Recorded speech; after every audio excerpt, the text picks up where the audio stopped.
Saya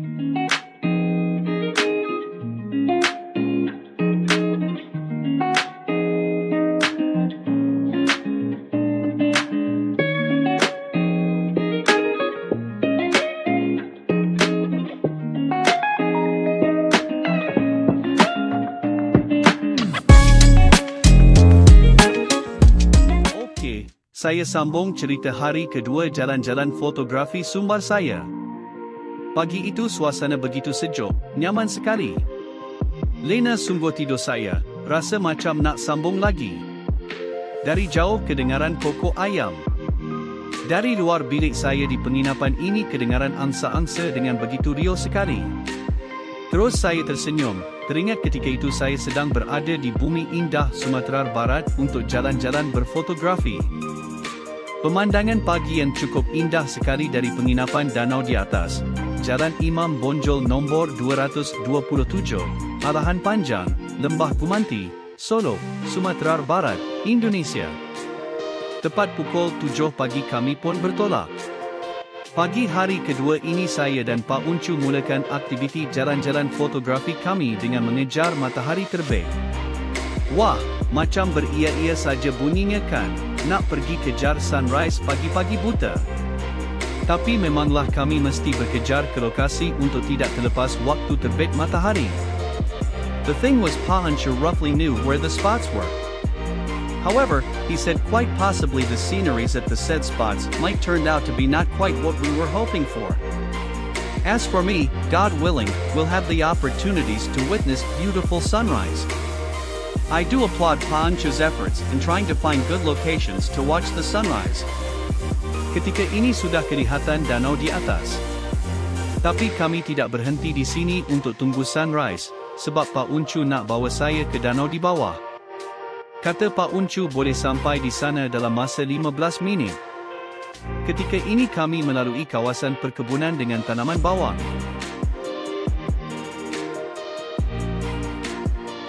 Pun tiba di danau di bawah. Nama kampung ini ialah Kampung Batu Dalam, Danau Kembar, Solo, Sumatera Barat, Indonesia. Pak Uncu terus memandu mencari lokasi yang bagus untuk kami berhenti ambil gambar. Sementara itu saya terus merakam suasana kampung ini dari dalam kereta. Pak Uncu terus memandu dan jumpa satu lokasi yang jelas nampak danau, kebun dan gunung.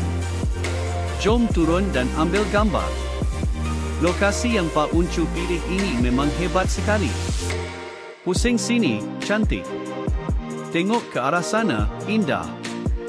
Memandang ke arah mana pun indah-indah belaka. Gunung Talang tersergam indah di simbah cahaya matahari pagi.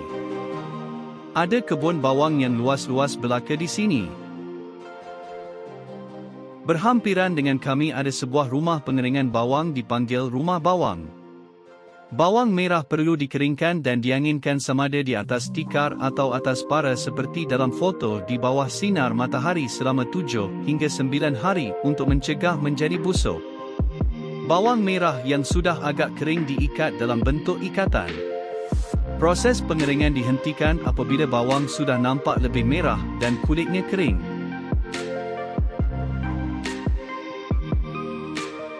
I was dumbfounded by the beauty around me. Just letting it all in. Appeasing my longing to one day be in a place like this. Suasana di tepi danau ketika itu agak sejuk juga. Kami turun masuk ke kebun bawang ini. Selain kentang, bawang merah dari kawasan ini kualitinya adalah bagus. Ia dijual di bandar-bandar besar seperti Padang, Bukit Tinggi, Payakumbuh, termasuk luar daerah seperti Pekanbaru dan ke Pulau Jawa. Subhanallah. Alhamdulillah. Allahu Akbar. Cantik sungguh suasana di kampung tepi danau di bawah ini. Pagi itu keadaan langit berawan agak berat jadi tidaklah kelihatan jelas matahari terbit. Namun pemandangan persekitaran cukup memikat. Okey, saya kongsi lagi beberapa rakaman pemandangan di sekeliling tempat hentian di kebun bawang ini yang cantik disiram cahaya pagi. Tiada yang lebih indah dari ciptaannya. Subhanallah. Puas sungguh rasanya ambil gambar di tepi danau ini. Syukur Alhamdulillah.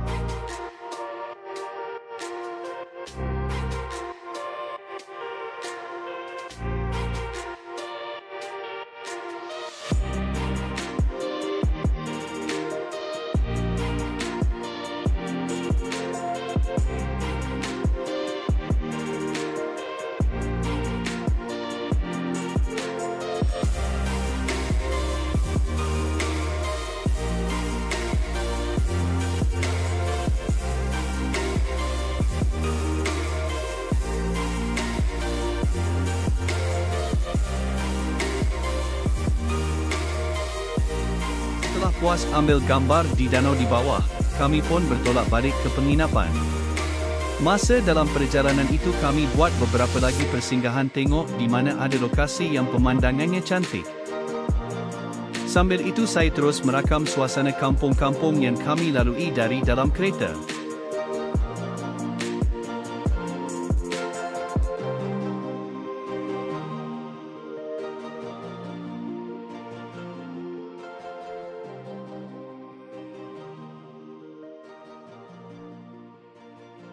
Tiba-tiba Pak Uncu ajak saya berhenti di bengkel Rion konstruksi ini. Wah, cantik pemandangan di sini. Kalau tadi kami di danau di bawah, kali ini kami ambil gambar danau ini pula, yaitu danau di atas. Alhamdulillah, cuaca pagi itu cukup baik sekali. Danau di atas adalah sebuah danau yang terletak di Negari Alahan Panjang, Kecamatan Lembah Gumanti, Kabupaten Solo, Provinsi Sumatera Barat. Danau ini bersama-sama dengan danau di bawah, dikenali sebagai Danau Kembar. Kami pun meneruskan perjalanan.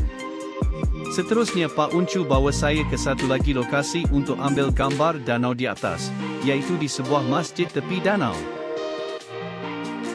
Inilah Masjid Umi yang lokasinya di tepi danau di atas. Masjid ini terletak di Negari Alahan Panjang, Kecamatan Lembah Gumanti, Kabupaten Solo, di Jalan Lintas Padang, Muara Labuh. Okey, jom kita ke tepi danau. Kalau tadi kami mengambil gambar danau ini dari jauh, di lokasi ini kami berada betul-betul di tepi danau. Lanskap tasik di sini yang sudah sememangnya cantik, jadi bertambah indah dengan cahaya pagi yang terang dan lembut. Ditambah pula dengan langit biru berawan berkepul-kepul. Subhanallah. Awan yang berarak memberikan pemandangan panorama yang berubah-ubah dan cukup dramatik sekali. Kelihatan ada orang sedang memancing dan berdayung sampan.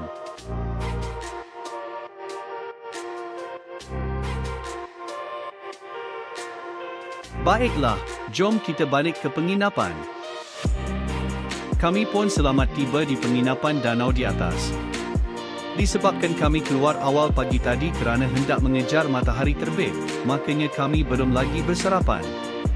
Lapar sungguh rasanya. Pagi itu kami dihidangkan sarapan nasi goreng bersama telur goreng, keropok dan ulam. Sangatlah sedapnya sampai rasa nak minta tambah. Tapi saya malu.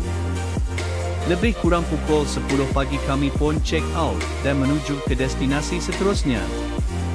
Mengucapkan terima kasih dan selamat tinggal pada owner penginapan ini. Dia adalah rakan karib Pak Uncu. Baik sangat orangnya dan cukup ramah. Seterusnya Pak Uncu hendak bawa saya ke ladang teh pula. Tapi sebelum itu, dia ajak saya singgah sekali lagi di danau di atas untuk ambil gambar tapi di lokasi yang lain pula. Here are some of the photos.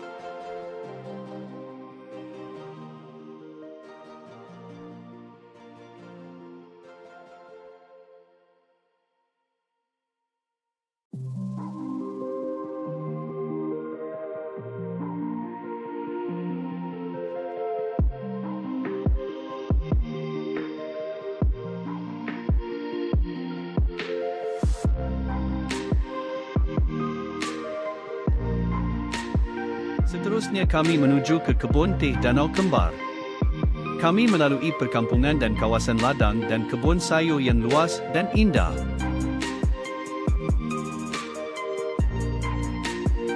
Ini Masjid Raya Nurul Jamaah Bancah Jorong Kapadoh Danau di Atih, Kecamatan Danau Kembar.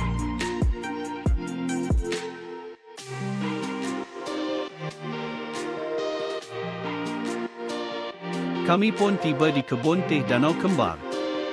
Kebun teh ini terletak di Jorong Kayu Jau, Nagari Batan Baros, Kecamatan Gunung Talang, Kabupaten Solo, Sumatera Barat. Kebun teh Danau Kembar ini juga dikenali sebagai penghasil daun teh terbesar di Pulau Sumatera.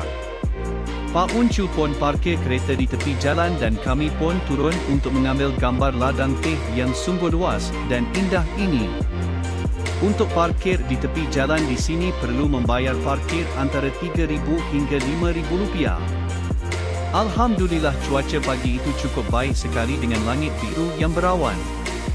Kontras hamparan ladang teh yang hijau dan langit yang biru cukup memukau. Selepas mengambil gambar di tepi jalan, Pak Uncu mengajak masuk turun ke ladang teh ini untuk mendapatkan sudut-sudut pandangan yang lebih menarik lagi. Jauh di sana kelihatan sekumpulan pemetik daun teh sedang membawa kutipan daun teh mereka ke tempat pengumpulan teh. Bentuk muka bumi ladang teh yang beralun-alun ini sangatlah cantik. Selepas mengambil gambar di Kebun Teh Danau Kembar, kami pun meneruskan lagi perjalanan menuju ke Danau Singkarak pula. Seperti tadi, kami melalui beberapa buah kampung dan kawasan perkebunan yang luas. Kelihatan juga danau di bawah yang cukup indah sekali. Kami melalui kawasan kebun-kebun bawang, sayur-sayuran dan kentang yang luas yang bukan saja terletak di tanah datar tapi juga di lereng-lereng bukit dan gunung. Cukup unik sekali. Saya pun meminta Pak Uncu untuk berhenti sekejap di kampung ini untuk saya ambil gambar kebun-kebun bawang di sini dan juga gambar Gunung Talang yang tersergam indah. Sempat juga saya mengambil gambar bawang-bawang yang sedang tergantung dalam proses pengeringan dan juga para pekebun di kebun bawang mereka di lereng bukit dan gunung. Saya juga merakam suasana kampung yang indah ini serta penduduk-penduduknya yang sedang melakukan aktiviti-aktiviti harian mereka.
Pun sambung lagi perjalanan. Ketika ini kami melalui kawasan perkampungan di Jorong Batu Selatan, Nagari Batu Dalam, Kecamatan Danau Kembar, Kabupaten Solo. Di sini juga saya ajak Pak Uncu berhenti sekejap untuk ambil gambar. Memanglah bumi Sumatera Barat begitu indah sekali membuatkan saya pasti mahu berhenti-henti untuk menikmati keindahannya. Pak Uncu pun okey sahaja sebab dia pun suka fotografi juga. Pemandangan danau di bawah dengan airnya yang biru dari lokasi ini cukup indah sekali. Kelihatan jelas kawasan perkampungan dan kebun-kebun dan ladang-ladang pelbagai tanaman di lereng-lereng gunung dan tepian lereng tasik danau ini. Di sini juga saya sempat merakam suasana kampung yang indah ini bersama penduduknya. Kebetulan di sini ada seorang ibu dan anaknya di depan rumah yang ada jemuran bawang. Saya pun minta izin untuk mengambil gambar. Kebetulan juga ada pula anak-anak kucing yang comel sangat sedang berjalan-jalan atas jemuran bawang.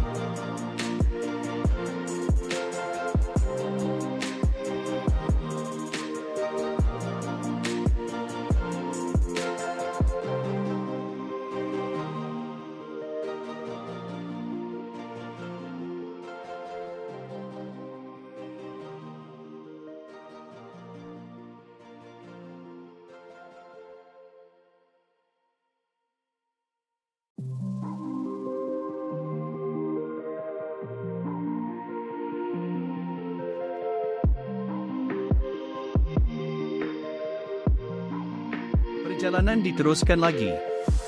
Kali ini kami melalui Koto Laweh pula. Di sini kami tidak membuat perhentian kerana hendak cepat sampai ke Danau Singkara. Sempat juga saya mengambil gambar pasar Bukit Sileh, Koto Laweh dari dalam kereta.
Perjalanan diteruskan lagi.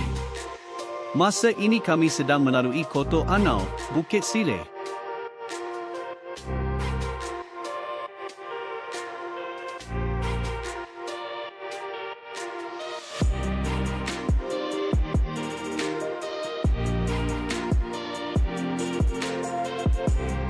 Melalui Muaro Peni.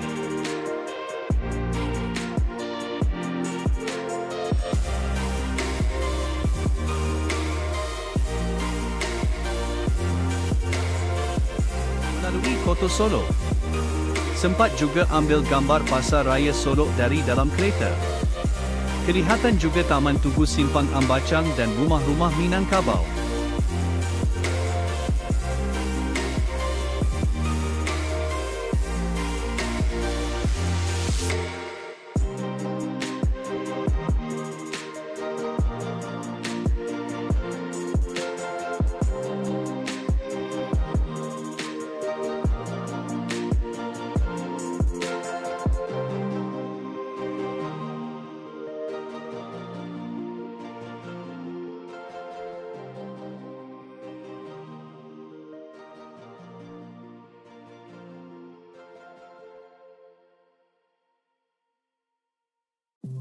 Melalui Nagari Sumani.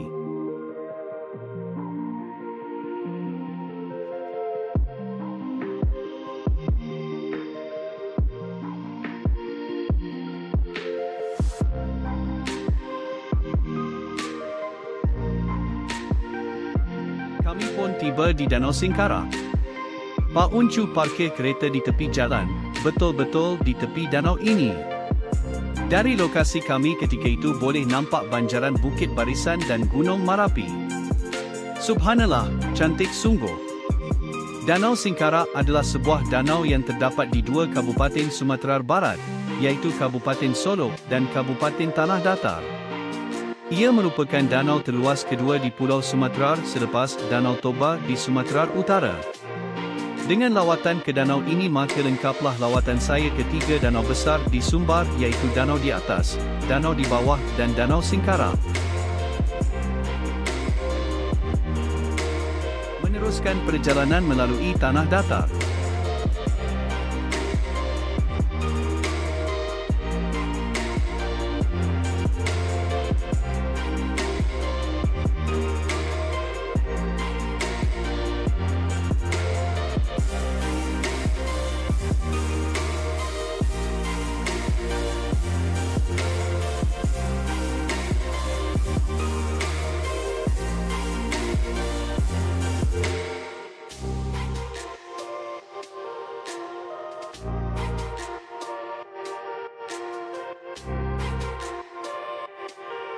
Meneruskan perjalanan ke Batu Sangkar.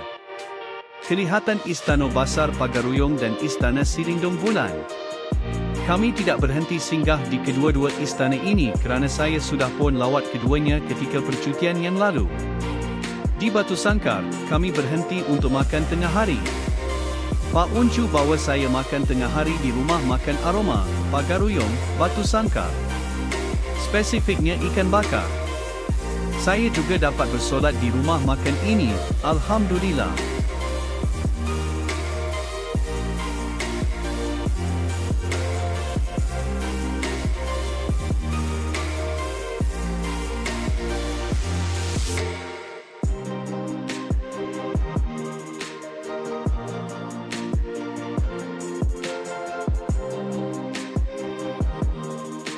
Selesai lawatan di tepian Danau Singkarak dan makan tengah hari, Pak Uncu hendak bawa saya ke Puncak Pato pula.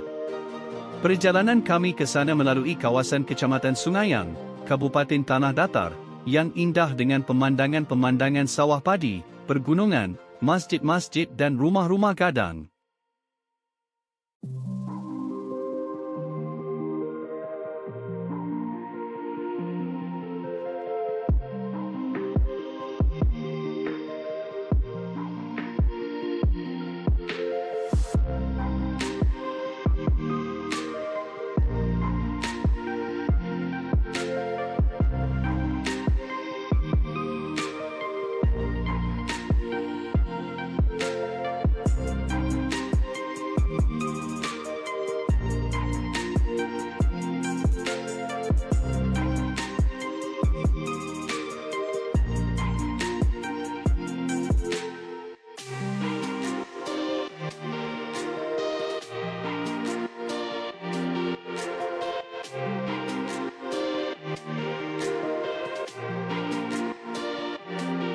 Kami pun selamat tiba di Puncak Pato.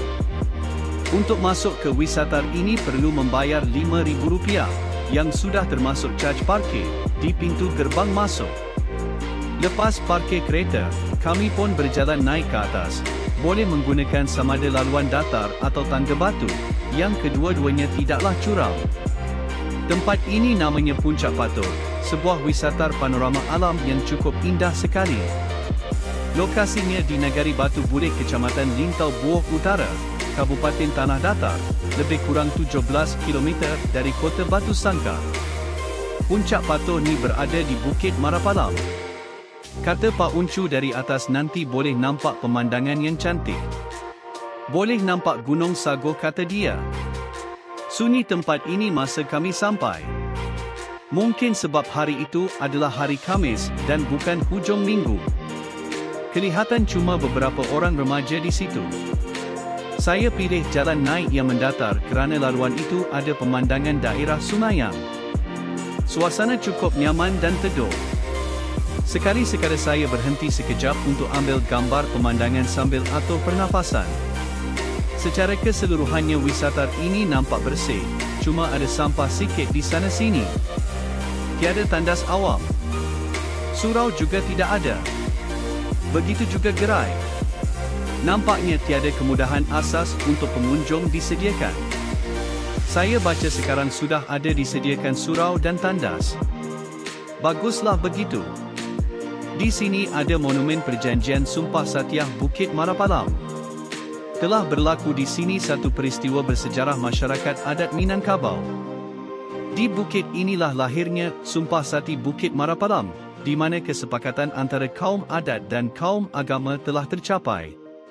Tanpa percanggahan antara adat dan agama, maka lahirlah pegangan hidup bermasyarakat di Minangkabau, iaitu adat Basandi Syara dan syarak Basandi Kitabullah, iaitu adat yang didasarkan kepada syariat agama Islam, dan syariat ini berdasarkan kepada Al-Quran dan Hadis.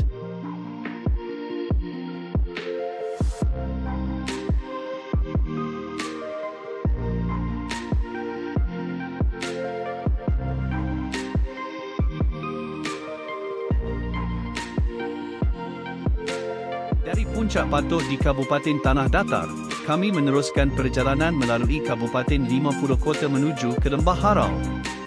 Masa dalam perjalanan itu saya ternampak pokok nipah ini yang darinya dikumpul air nira atau di sana dipanggil gula aren atau niro.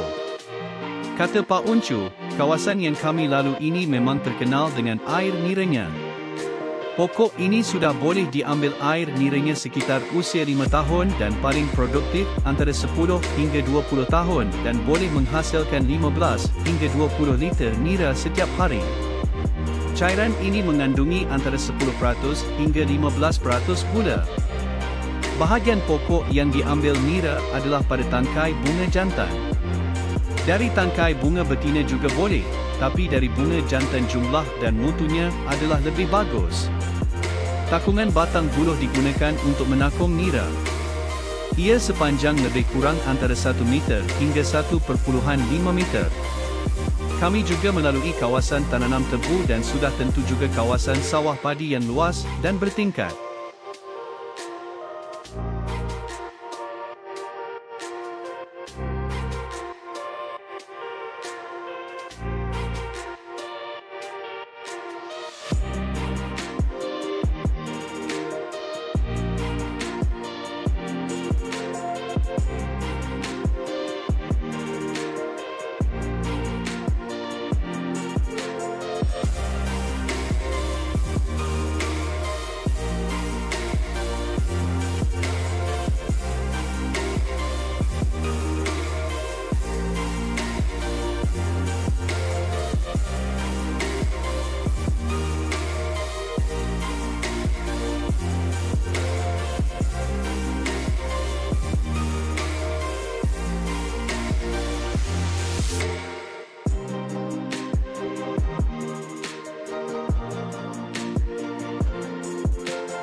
Perjalanan diteruskan.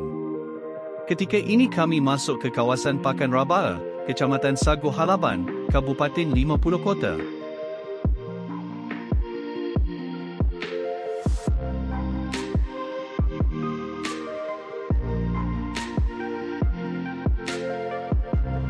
Melalui Kelurahan Payobasong, Payakumbuh Timur.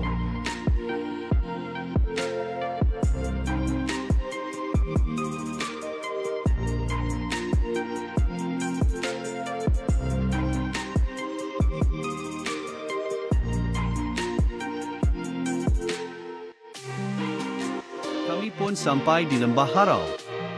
Ketika itu sudah pun pukul 5.30 petang. Kami terus menuju ke Abdi Homestay untuk bermalam di sana. Dari jalan raya utama ini sudah kelihatan air terjun di Abdi Homestay.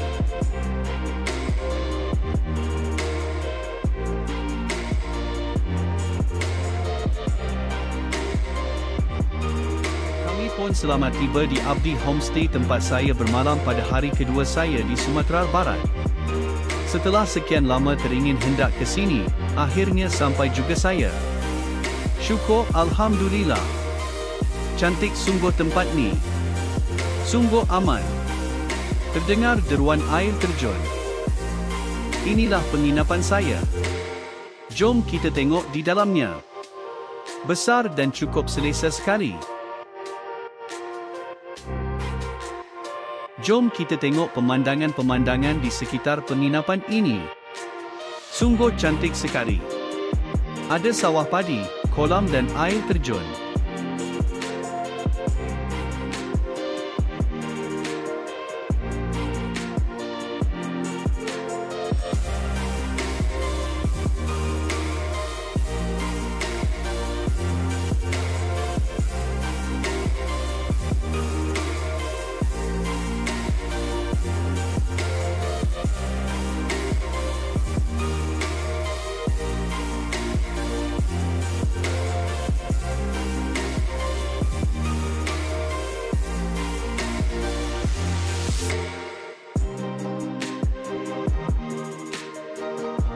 Malam itu sajian makan malam yang disediakan untuk saya ialah nasi goreng panas yang sungguh sedap bersama teh panas.